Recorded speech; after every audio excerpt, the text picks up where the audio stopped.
In this video, we will discuss the state of English language. If I discuss about what is the meaning of state, state का मतलब होता है ऐसे जुमले जिसमें action ना हो और सिर्फ स्टेट बयान होती है, यानी कंडीशन, किसी भी इंसान या किसी भी चीज की हालत बयान होती है। यह हालत कैसे बयान होती है और इन तरह के जुमलों को हम कहते हैं क्या है? ये स्टेट के सेंटेंसेस हैं। प्रेजेंट में इज, एम, आर, पास्ट में ये वॉज, वर कहलाते हैं और इन फ्यूचर ये विल बी हो जाएंगे। मिसाल के तौर पर ये दरवाजा टूटा हुआ है, ये दरवाजा टूटा हुआ था, ये दरवाजा टूटा हुआ होगा, ये मेरा दोस्त था, हम लोग क्लास में मौजूद हैं, मैं अमेरिका में होऊंगा। अब मुख्तलिफ तरह के सेंटेंसेस हैं जिसमें कोई इंसान ये कह रहा है कि या तो मैं डॉक्टर होऊंगा, इंजीनियर होऊंगा, यानी या तो कैसा होगा, कोई चीज कैसी है, कैसी थी या कैसी होगी। किसी चीज या किसी इंसान की जब तारीफ बयान की जाए, तारीफ in terms of their quality, quantity और एनी स्पेसिफिकेशन और एनी एस्पेक्ट, जिसके हवाले से हमें किसी भी इंसान या किसी भी चीज के बारे में पता लगता है कि उसकी नेचर या उसकी कंडीशन कैसी है, ऐसे सेंटेंसेस को हम स्टेट सेंटेंसेस कहते हैं। ये स्टेट सेंटेंसेस प्रेजेंट में इज, एम, आर कहलाते हैं, पास्ट में वॉज, वर एंड फ्यूचर में will be. For example, the door is broken. लेकिन इन एग्जाम्पल्स को डिस्कस करने से पहले हम जरा ये देखते हैं इस किन किन के साथ आता है। ही, शी और इट के साथ प्रेजेंट में इज आता है। एम के लिए सिर्फ और सिर्फ आई काफी है, जबकि आर के लिए we, you and they. Are के लिए वी, यू एंड दे। अब आते हैं पास्ट में। पास्ट में एम जो आई को डील किया करता था, अब वो यहाँ पर मौजूद नहीं है, तो वॉज के साथ तमाम सिंगुलर आ जाएंगे, आई, ही, शी और इट। आई अलग से जो पहले एंटरटेन किया जा रहा था एम के साथ प्रेजेंट में, अब पास्ट में सिर्फ दो हेल्पिंग वर्ब रह गए। वर्ब में ये आ नहीं सकता बिकॉज आई की नेचर सिंगुलर होती है, तो इसलिए इसको वॉज के साथ ट्रीट करना है एंड बाकी वर्ब के साथ वी, यू एंड दे। और विल बी का मतलब होता है ये सब के साथ आ जाता है, यानी 7 तरह के जो सब्जेक्ट है उन सबके साथ कौन आता है? Will be. मिसाल के तौर पर द डोर इज ब्रोकन, दरवाजा टूटा हुआ है। यहां ब्रोकन का मतलब है टूटा हुआ, दरवाजा टूटा हुआ है, दरवाजा टूटा हुआ था। अब ये पास्ट की बात हो रही है तो यहाँ पर ब्रोकन अपनी जगह ही है, लेकिन क्या आ जाएगा? वॉज, क्योंकि डोर कौन है? Singular. The door was broken, दरवाजा टूटा हुआ होगा। अब यहाँ फ्यूचर की बात है तो यहाँ पर सिर्फ वॉज की जगह क्या आ रहा है? Will be. मिसाल के तौर पर तुम मेरे स्टूडेंट हो, प्रेजेंट की बात है, यू आर माई स्टूडेंट,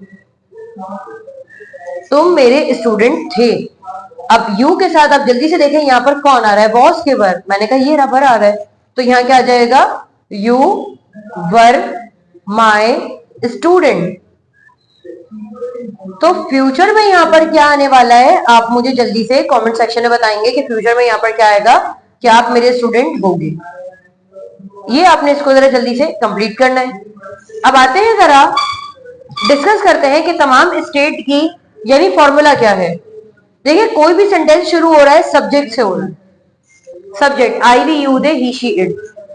इसके बाद बी जो वर्ब है ना, इनको दरअसल स्टेट वर्ब भी कहा जाता है। ये जो बी वर्ब है इनको स्टेट वर्ब। तो अगर आपसे सिर्फ यहां मैंने बी लिख दिया है ना, इसका मतलब है कि ये 3 क्लासिफिकेशन में आएगा। प्रेजेंट में होगा तो इज, एम, आर है, और पास्ट में आपके सामने वॉज और वर है, और फ्यूचर में विल बी। तो अगर कहीं पर भी इंग्लिश में सब्जेक्ट के बाद आपको बी लिखा हुआ नजर आए तो इसका मतलब होता है कि इज, एम, आर, पास्ट में वॉज, वर और फ्यूचर में विल बी। आइए जरा कुछ स्टेट वोकैबुलरी आगे डिस्कस करते हैं। बहादुर इंसान को हम ब्रेव कहते हैं, या इसको गैलेंट भी कहा जाता है, गैलेंट। बुज़दिल इंसान को कावर्ड, या इसको टिमिड भी कहा जाता है, टिमिड। अनाड़ी इंसान, इसको अनस्किल्ड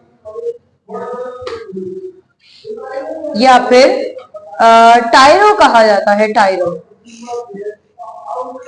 इसके अलावा बहुत ज़हीन इंसान को ब्रिलियंट या शार्प कहा जाता है। इसके अलावा बहुत मेहनती इंसान को हार्ड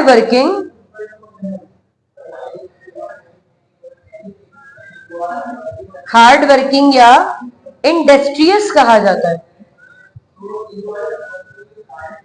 तो ये वोकेबलरी मैंने आपको बताई, ये स्टेट वोकेबलरी है।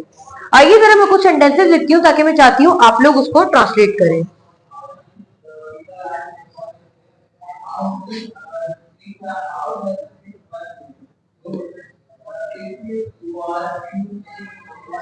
पालतू जानवर को पेट एनिमल कहते हैं।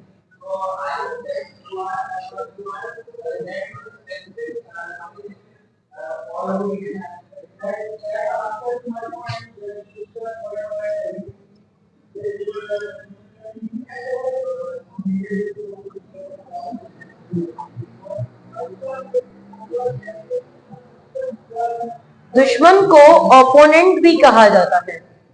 बचपन के दोस्त को चाइल्डहुड फ्रेंड।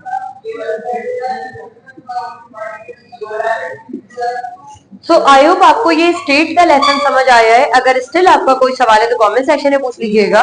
इसके साथ ही मुझे इजाजत दीजिए और इन सेंटेंसेस को ट्रांसलेट करके आप कमेंट सेक्शन में जरूर बताइए, मैं आपको रिप्लाई दूंगी। इसके साथ ही मुझे इजाजत दें, आपसे फिर मुलाकात होगी एक नई वीडियो में। अपना बहुत सा ख्याल रखिएगा।